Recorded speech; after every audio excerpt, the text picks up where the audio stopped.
अस्सलाम अलैकुम दोस्तों, आज हम बात करेंगे कैनाल पटवारी की 931 पोस्टों के बारे में और हम जानेंगे कि अप्लाई करने के लिए तालीम कितनी चाहिए, सिलेक्शन का तरीकाकार क्या है, इसकी जिम्मेदारियां क्या होती हैं और उसको तनख्वाह कितनी मिलेगी।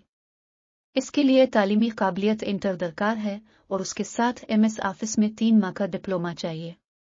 इसके लिए 100 नंबर का पेपर होगा जिसे हल करने के लिए 90 मिनट दिए जाएंगे।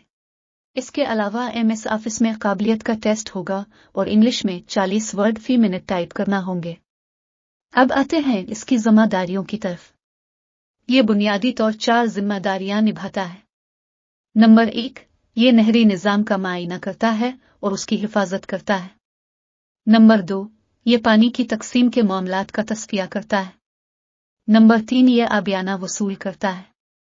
नंबर 4, ये जमीनों का रिकॉर्ड भी मुरतब करता है। अब उसकी तनख्वाह पर बात करते हैं। इसका बुनियादी स्केल 11 है। इसकी बुनियादी तनख्वाह 18,650 रुपए है।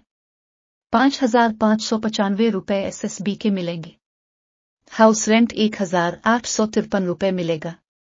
मेडिकल 1,500 जबकि 1,885 का एक एडहॉक रिलीफ और एक स्पेशल अलाउंस मिलेगा। इसके अलावा एक 25% 3,142 रुपए और 35% 6,528 रुपए का मिलेगा।